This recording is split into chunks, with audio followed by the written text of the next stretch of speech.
Assalamu alaikum viewers, I am Sadia Chaudhry here, and in this lecture we will start a new chapter of 10th mathematics science, chapter number 4, and name of this chapter is partial fractions. हम लोगों ने किसी भी यानी fraction को partially divide करना होता है, यानी उसके पार्ट्स में डिवाइड करना होता है, जिसको बोलते हैं पार्शल फ्रैक्शन। यानी यहाँ एग्जांपल के तौर पे इस तरह से समझ लें, जब हम लोग हमारे पास कुछ पार्ट्स होते हैं या कुछ टर्म्स होती हैं, हम उनका एलसीएम लेने के बाद उनको एक कंप्लीट सोल्यूशन के तौर पे लिखते हैं।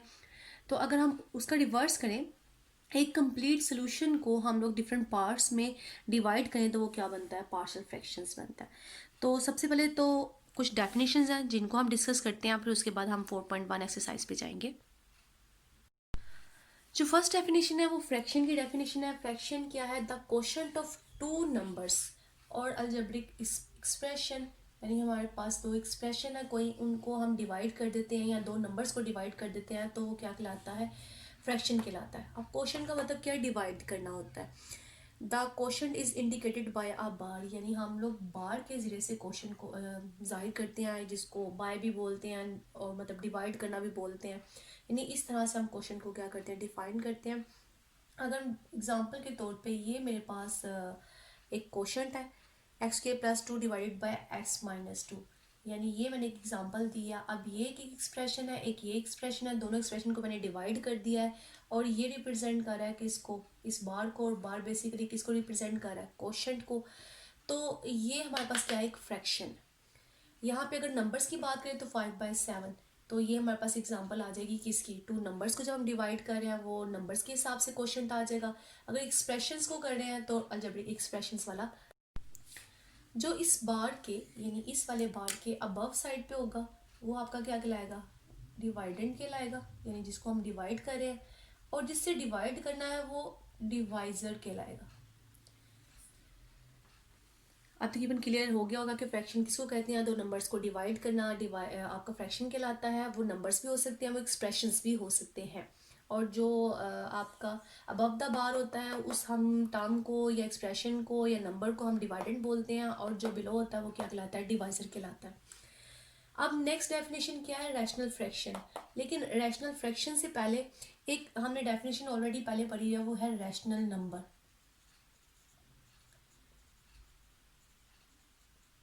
अब रैशनल नंबर्स क्या था कि p/q की फॉर्म में जब हम नंबर्स को लिखते हैं और q जो है वो 0 के इक्वल नहीं होना चाहिए, and p and q belong करना चाहिए किस में से? सेट ऑफ आपके इंटीजर्स, यानी z में से बिलोंग करने चाहिए ये। तो ये हमारे पास नंबर क्या कहलाता है? रैशनल नंबर कहलाता है। अब इसी डेफिनेशन पे सेम ये रैशनल फ्रैक्शन वाली डेफिनेशन एग्जिस्ट करती है। And expression of the form, यानी कि इस तरह का एक्सप्रेशन होता है जिसमें N of x divided by D of X, यानी आपका जो ऊपर डिवाइडेंट है और जो डिवाइजर है वो दोनों क्या है? पोलिनोमियल्स है। यानी N of X and D of X are polynomials. ये क्या होंगे? पोलिनोमियल्स। इस सिचुएशन में ये नंबर्स होते हैं, इसलिए इसका नाम क्या है? Rational numbers. यहाँ पे जब पोलिनोमियल्स आ जाती हैं तो इसका नाम बन जाता है रैशनल फ्रैक्शंस इन एक्स। और ये पोलिनोमियल होती है एक्स वेरिएबल में। अगर यहाँ पे मैं y लिख दूंगी, यहाँ पे भी N of Y D of Y लिख दूंगी, तो वेरिएबल क्या आ जाएगा? y। जब मैंने x में लिखा तो इससे वेरिएबल क्या आ गया? x विद रियल कोफिशिएंट, और इनके जो कोफिशिएंट्स होते हैं वो रियल नंबर्स के सेट में से होंगे। और जो आपका नीचे वाला डी ऑफ एक्स है वो 0 के इक्वल नहीं होना चाहिए, जो हमने रियल नंबर रैशनल नंबर्स में भी बताया था। क्योंकि अगर कोशेंट आपका डिवाइडेंड या डिवाइजर जो है आपका वो 0 हो जाता है, और इसको हम डिनोमिनेटर भी कहते हैं, अगर वो 0 हो जाता है तो आपका जो कैलकुलेशन है वो नहीं हो सकती है, वो अनडिफाइंड हो जाती है। इसलिए ये आपका डी ऑफ एक्स 0 नहीं होना चाहिए, तो इसको हम क्या बोलेंगे? रैशनल फ्रैक्शन बोलेंगे। और ये जो हमारे पास n of x divided by d of x है, ये क्या है? जो एन ऑफ एक्स है इसको हम बोलते हैं न्यूमिरेटर,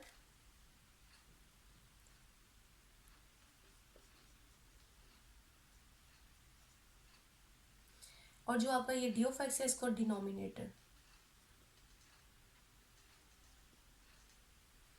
इसको हम डिनोमिनेटर बोलते हैं, इसलिए हम इसको एन ऑफ एक्स लिखा है। एन स्टैंड करा न्यूमिनेटर को, डी स्टैंड करा हमारा डिनोमिनेटर। जी नेक्स्ट है रैशनल फ्रैक्शन की टाइप्स। क्योंकि रैशनल फ्रैक्शन की डेफिनेशन मैंने आपको बताई है, अब नेक्स्ट इसकी दो टाइप्स है। यानी इसकी दो टाइप्स हैं। एक टाइप क्या है, प्रॉपर रैशनल फ्रैक्शन, और दूसरी क्या है, इम्प्रॉपर।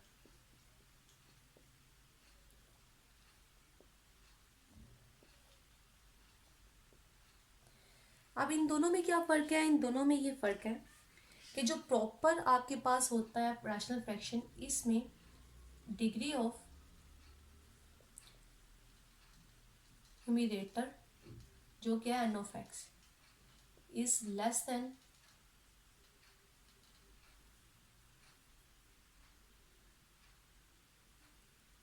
द डिग्री ऑफ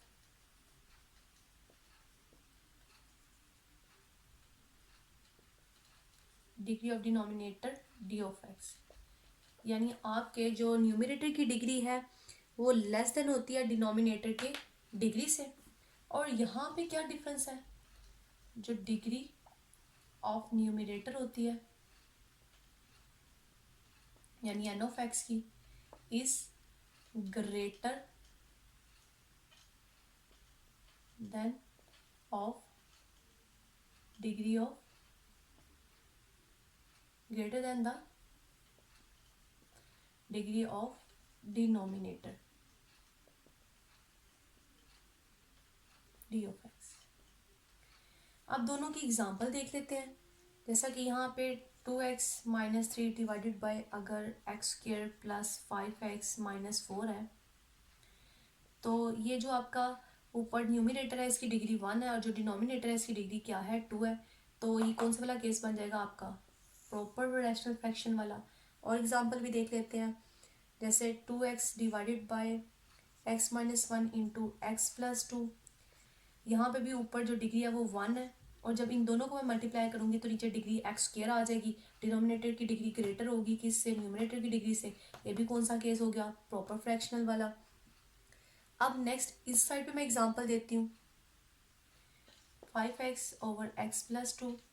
अब ये दोनों की डिग्री यानी न्यूमरेटर की डिग्री डिनोमिनेटर की डिग्री के इक्वल है, सो ये इम्प्रॉपर की एग्जांपल है। 5x 4 divided by x square by 2 अगर मैं लिख देती हूँ तो आपकी जो न्यूमरेटर है इसकी डिग्री जो है वो ग्रेटर है इस नीचे वाले से। तो इससे क्या होगा, ये कौन सा वाला केस बन जाएगा, इम्प्रॉपर रैशनल फ्रैक्शन वाला।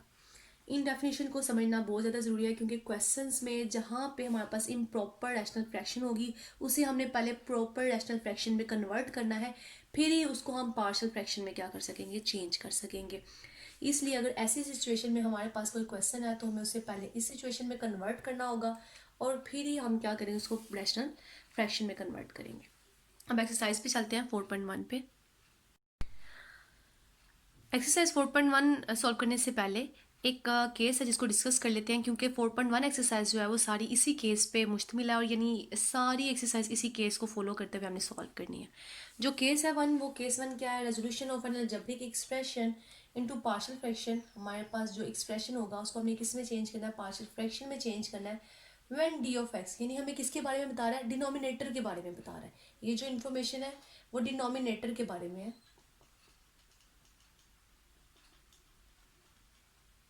डिनोमिनेटर कंसिस्ट ऑफ, यानी वो किस पे मुश्तमिल होगा, नॉन रिपीटेड लीनियर फैक्टर्स। यानी सबसे इंपॉर्टेंट बात तो ये है कि जो आपका डी ऑफ एक्स होगा वो लीनियर फैक्टर्स पे मुश्तमिल होगा। वो बिल्कुल उन सब की पावर क्या होगी, 1 होगी, क्वाड्रेटिक नहीं होगा, लीनियर होगा। और नॉन रिपीटेड का मतलब है कोई भी फैक्टर जो है वो रिपीट नहीं होगा। एग्जाम्पल के तौर पे मैं लिख लेती हूँ एक question, 5x plus 4 divided by x minus 4 into x plus 2। ये मेरे पास एक पार्शियल फ्रैक्शन, ये मेरे पास एक अलजेब्रिक फ्रैक्शन है, इसको मैंने पार्शियली कन्वर्ट करना है। तो मैं यहाँ पे जब डी ऑफ एक्स के बारे में देखती हूँ तो मुझे क्या इन्फॉर्मेशन मिलती है, एक तो ये दोनों लीनियर फैक्टर है क्योंकि इन दोनों की यहाँ पे पावर क्या है, 1 है, या इंडेक्स या एक्सपोनेंट जो है वो 1 है। तो ये चीज़ फुलफिल होगी कि लीनियर फैक्टर है। और दूसरा ये दोनों फैक्टर चेंज है, यानी x minus 4 and x plus 2 ये सेम फैक्टर्स नहीं है, इसलिए कौन सा केस बन गया आपका, केस नंबर 1 बन गया। अगर यहाँ पे x प्लस 2 के ऊपर स्केयर होता तो इसका मतलब है ये फैक्टर रिपीट हो रहा है और ये फैक्टर कितनी दफ़ा है, 2 दफ़ा। लेकिन यहाँ पे जो हमने डिस्कस करना है केस 1 और जो एक्सरसाइज 4.1 डिस्कस करनी है वो सिर्फ केस 1 पे मुश्तमिल होगी, उसमें कोई भी फैक्टर आपका जो है वो रिपीटेड नहीं होगा, सब लीनियर होंगे और नॉन रिपीटेड होंगे।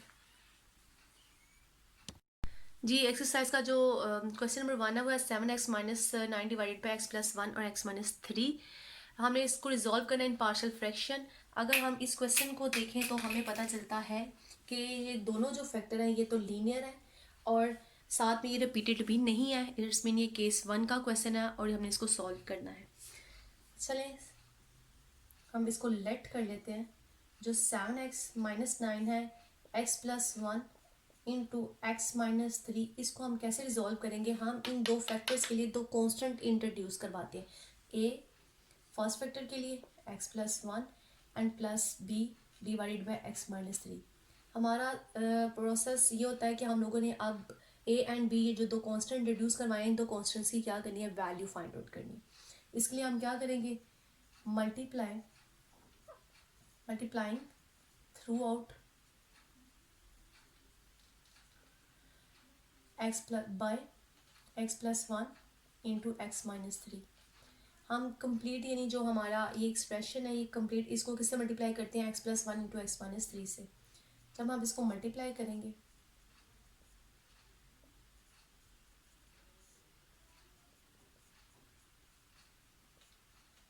यहाँ पे भी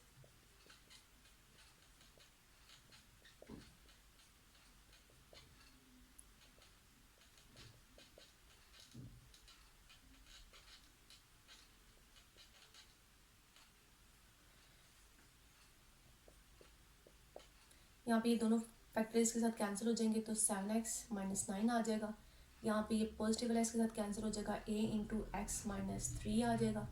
एंड नेक्स्ट x माइनस 3 से कैंसिल हो जाएगा तो plus b into x plus 1 आ जाएगा। अब हम लोगों ने a एंड b की वैल्यूज़ कैलकुलेट करनी है। अगर मैं यहाँ पे x की जगह -1 सब्सिट्यूट करती हूँ तो ये b वाला फैक्टर खत्म हो जाएगा और मेरे पास किसकी वैल्यू निकल आएगी? a की। नाउ पुटिंग यहाँ put x is equal to -1 in above expression. यहाँ पे -1 -9, जहाँ जहाँ 1 है यानी x है वहाँ क्या लगा दूंगी? -1। अब यहाँ से a इंटू -4 आ जाएगा और ये कम्प्लीटली ज़ीरो हो जाएगा और यहाँ से -7 -9 और ये एडअप होके -16 एंड -4a एंड -4 इधर आके डिवाइड हो जाएगा तो यहाँ से मेरे पास a की वैल्यू कैलकुलेट हो जाएगी 4।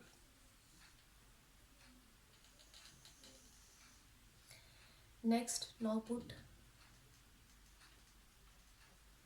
अब मुझे b की वैल्यू कैलकुलेट करनी है। अगर मैं यहाँ पे 3 दे देती हूँ x को तो ये वाला फैक्टर जो a वाला वो ख़त्म हो जाएगा। तो now put x is equal to 3।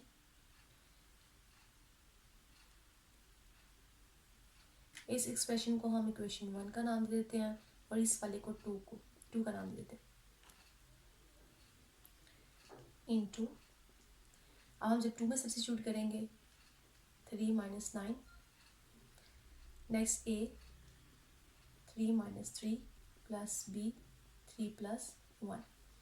यहाँ से 7 3 21 माइनस 9, यहाँ से 0 आ जाएगा, यहाँ से 4b आ जाएगा। एंड नेक्स्ट 4b 21 में से जब 9 को हम सब्ट्रैक्ट कर देंगे तो हमारे पास आ जाएगा 12। 4 डिवाइड हो जाएगा इस तरफ आके तो b की वैल्यू हमारे पास आ जाएगी 3। नाउ फ्रॉम 1, अब 1 में हमने a एंड b की वैल्यू सब्स्टिट्यूट कर देनी।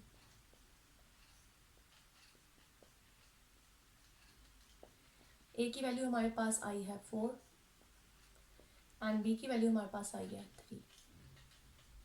तो हम लोगों ने इसको पार्शली क्या कर दिया है? सेपरेट कर दिया है और ये हमारा फाइनल रिजल्ट आ गया। जी ये क्वेश्चन नंबर 4 है एक्सरसाइज 4.1 का। जो एक्सप्रेशन हमारे पास है वो x minus 5 divided by x के प्लस 2x माइनस 3 है। हमने इसको भी क्या करना है?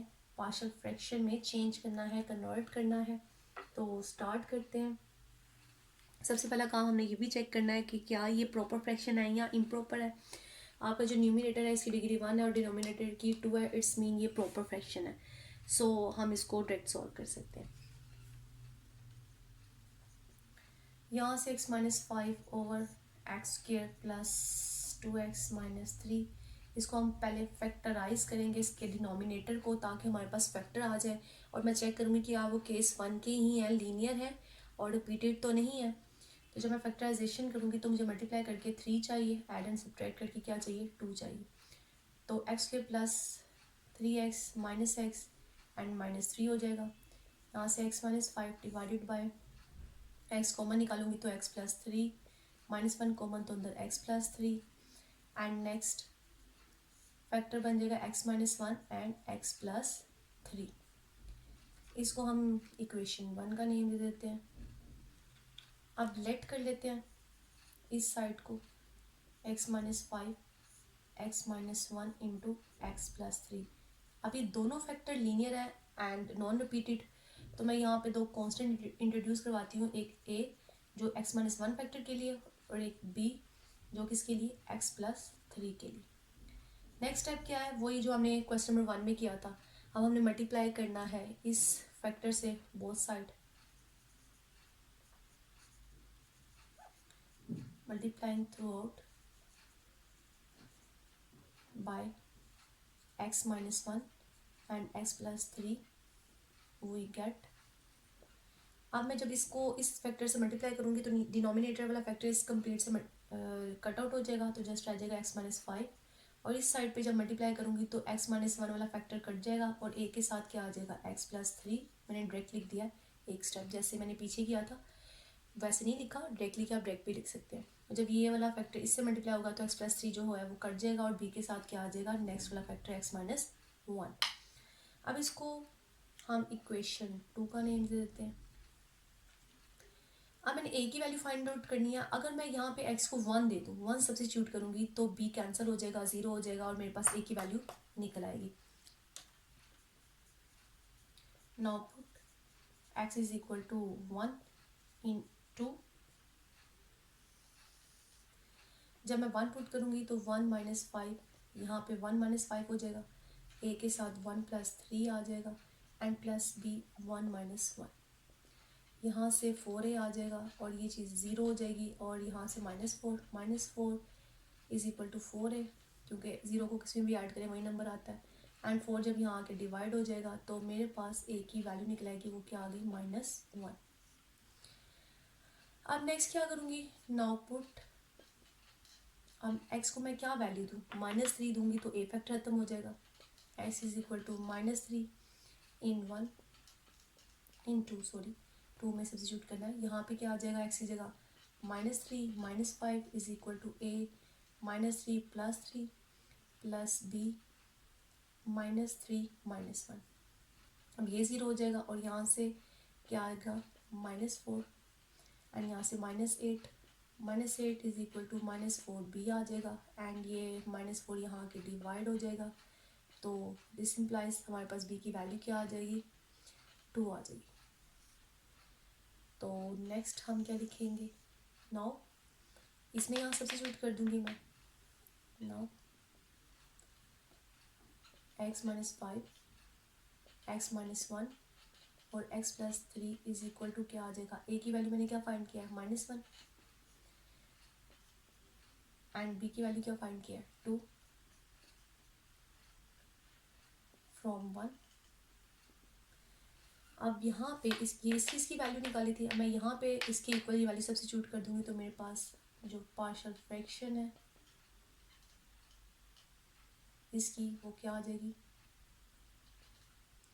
-1/x-1 plus 2/x plus 3। हमने रिजॉल्व कर दिया इसको पार्शियली।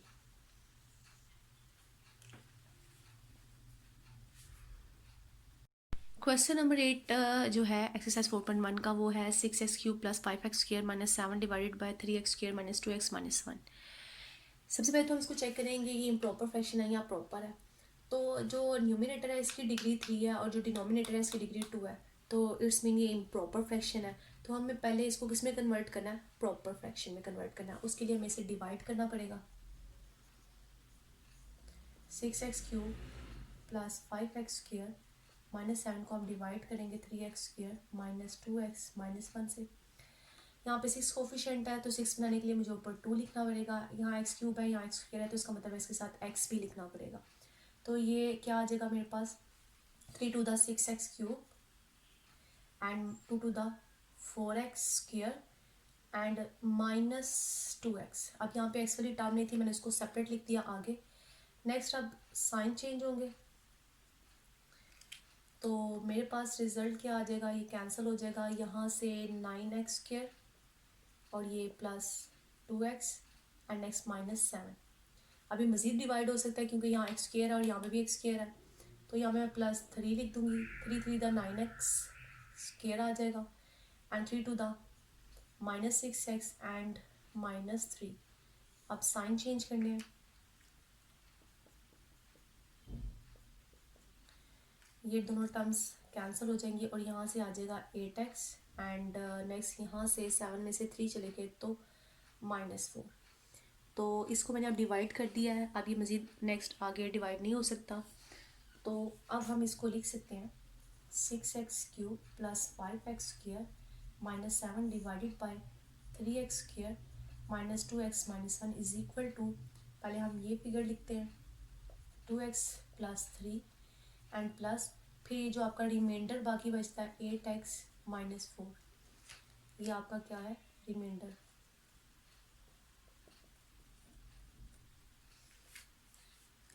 डिवाइडेड बाय यही आ जाएगा 3x² माइनस 2x माइनस 1। अब नेक्स्ट मैं इसके फैक्टर्स बना लेती हूँ। मुझे मल्टीप्लाई करके क्या चाहिए, 3 चाहिए और ऐड एंड सब्ट्रैक्ट करके मुझे -2 चाहिए, तो मैं लिख सकती हूँ 3x² minus 3x plus x minus 1।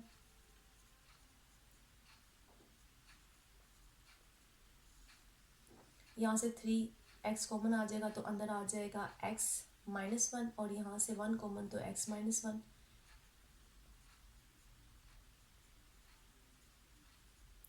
और एक फैक्टर आ गया x माइनस 1 और दूसरा फैक्टर आ गया 3x plus 1।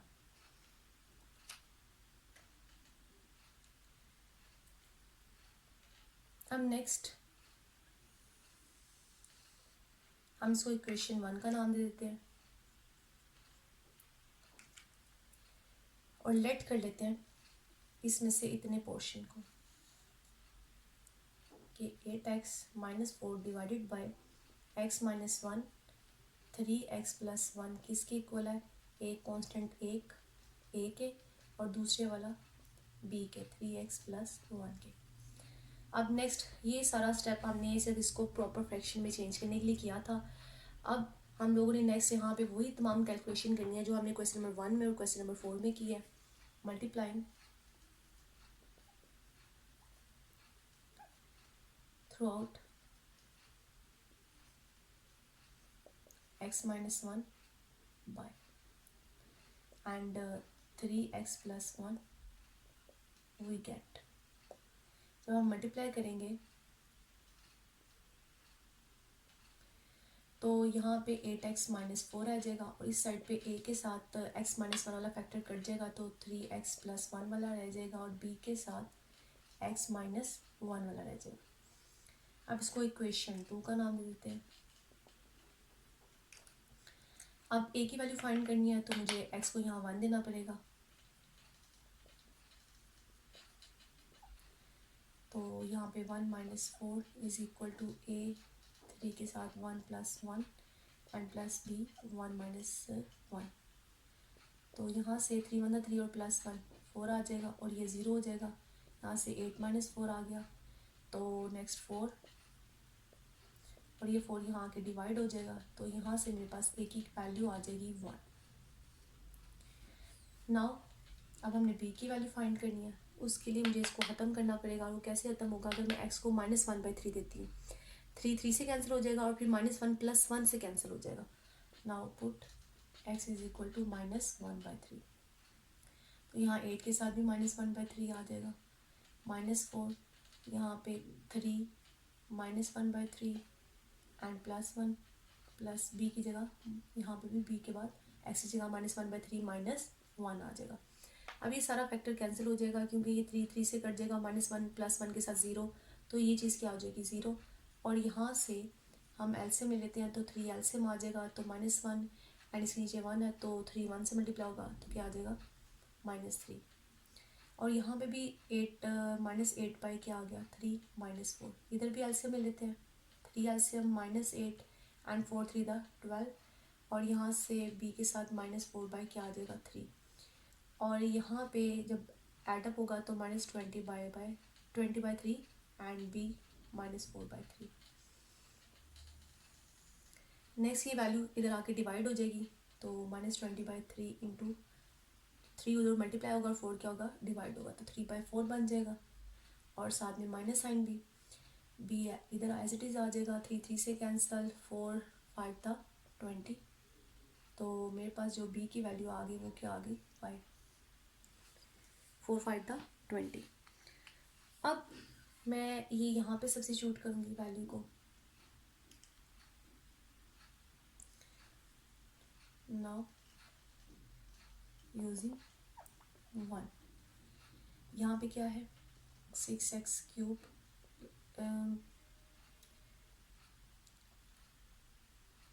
6x³ plus 5x² -7 divided by 3x² -2x -1 is equal to 2x plus 3।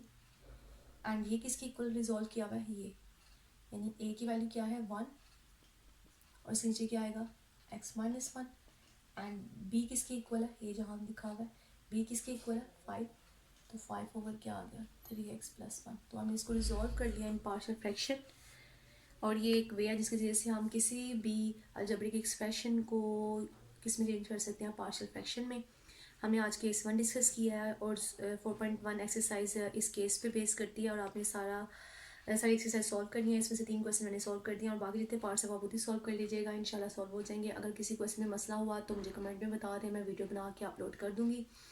मेरे चैनल को सब्सक्राइब और लाइक ज़रूर करें एंड बेल आइकन पे भी क्लिक करें ताकि ऑल नोटिफिकेशंस आपको मिलते रहें जैसे ही न्यू वीडियो अपलोड की जाए। अल्लाह हाफिज़।